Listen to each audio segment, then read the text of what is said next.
আজকে আমাদের গন্তব্য হচ্ছে ঢাকা টু মাদারীপুর। আমার সাথে আজকে জার্নি করবেন আমার ছোট ভাই তাসিন।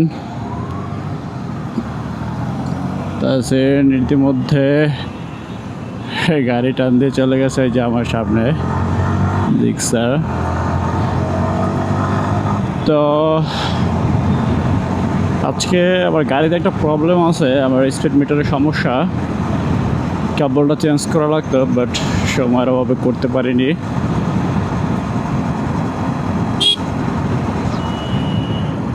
কিন্তু ঢাকা ব্যাক করে আশা করতেছি এটা চেঞ্জ করতে পারবো।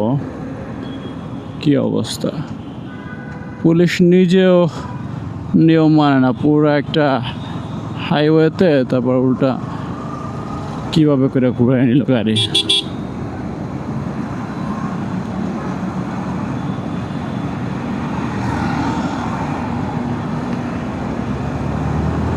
তো আজকে মাদারীপুর পৌঁছানো পর্যন্ত রাস্তাঘাটে যে অভিজ্ঞতা হবে সেগুলো কিছুটা আপনাদের কাছে শেয়ার করব, এবং গল্প করতে করতে হচ্ছে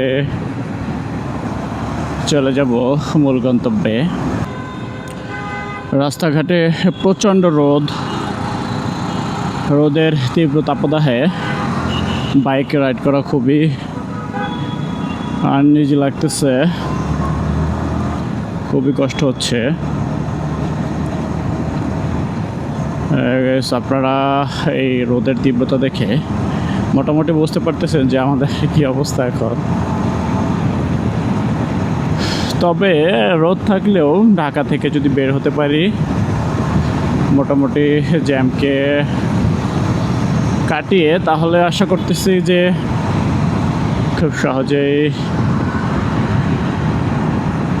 গন্তব্যে পৌঁছাতে পারবো।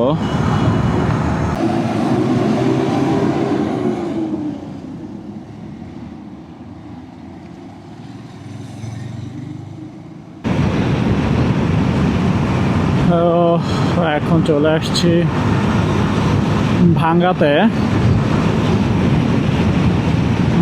ভাঙ্গার এখান থেকে বরিশাল বামে, ফরিদপুর খুলনা সোজা। তো আমাকে যেতে হবে হাতের বামে, কেননা আমি যাব হচ্ছে মাদারীপুর, বরিশালের আগে।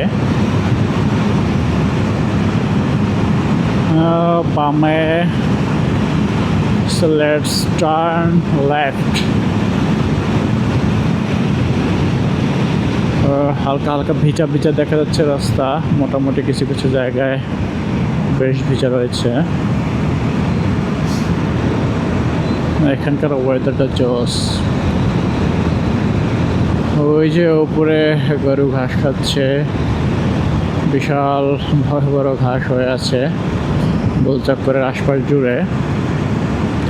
এবং আমি চলে যাচ্ছি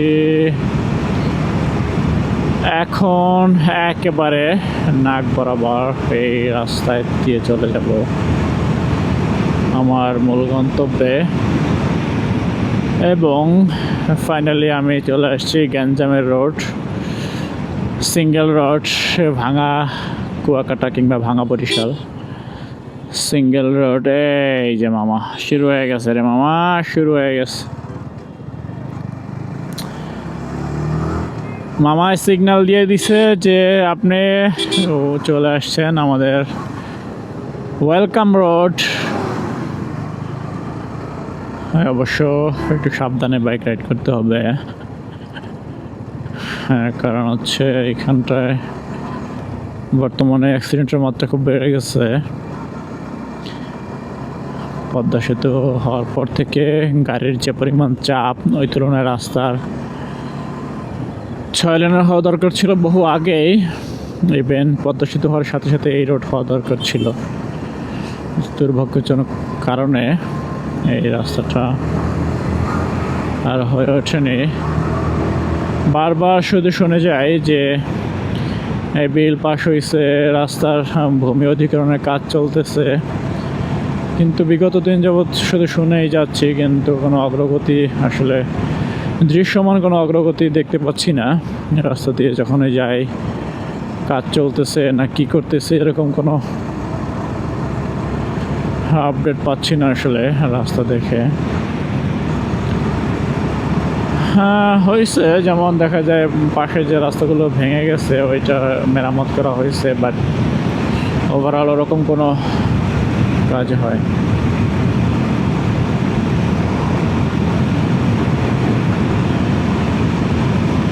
ইতিমধ্যে আমি চলে এসেছি রেল ক্রসিং। এইটাই আমার শেষ রেল ক্রসিং বরিশাল যাওয়ার পথে। এই রেল চলে গেছে ফরিদপুরের উদ্দেশ্যে। আমার হাতের ডান দিকে চলে গেছে ফরিদপুর, বাম দিকে হচ্ছে ঢাকা। আচ্ছা অবস্থা।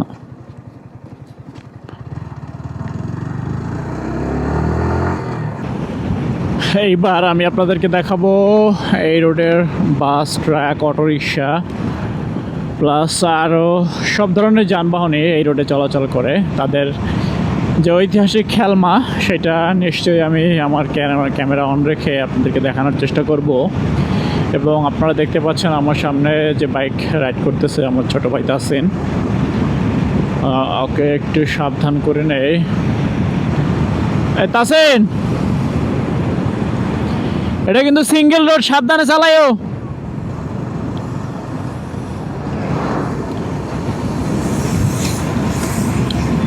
অবশ্য রাস্তার দুপাশে কিছুটা পিচ ঢালাই দেখতে পাচ্ছি আমরা। এই পাশটায় পিচ ঢালাই হয়েছে, বাট ওই পাশে এখনও পিচ ঢালাইয়ের জন্য কাজ চলতেছে।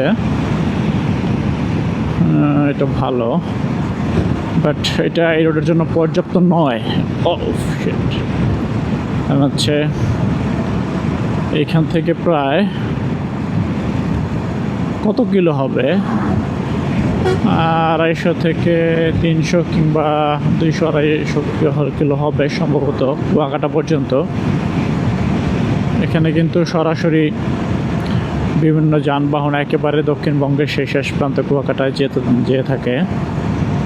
তো সেক্ষেত্রে দেখা যায় হ্যাঁ এই রাস্তাটা খুব দ্রুত 6 লেন হওয়া দরকার, সার্ভিস লেন সহকারে, কিংবা হাইওয়ের জন্য যে কয়টি লেন দরকার খুব অতি দ্রুত দরকার। এবং আমি দেখতে পাচ্ছি রাস্তার যে অবস্থা তাতে কথা বলতে পারতেছি না। আবার সেই ম্যাঘকে কোণঠাসা করে রোদ চলে আসছে ছাউনির মতো।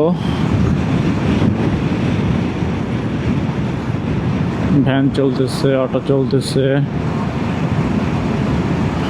গ্রাম্য যত যানবাহন রয়েছে সব ধরনের যানবাহন এই রাস্তায় চলাচল করে থাকেন। এবং বাস, ট্রাক, অবভিয়াসলি বাস, ট্রাক, প্রাইভেট কার, লরি, এই ধরনের যানবাহন তো নিয়মিত আপ ডাউন করে থাকে।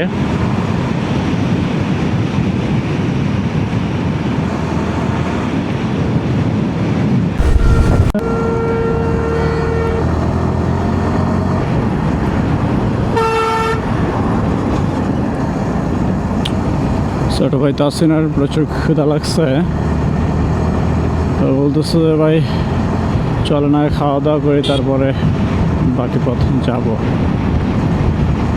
তো এর জন্য রেস্টুরেন্ট খুঁজতেছি কোনটায় খাওয়া যায়, কোনটায়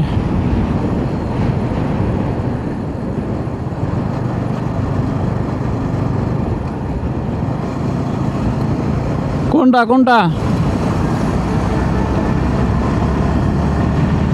দেখি সামনে কোন রেস্টুরেন্টে তাসিন খাবে।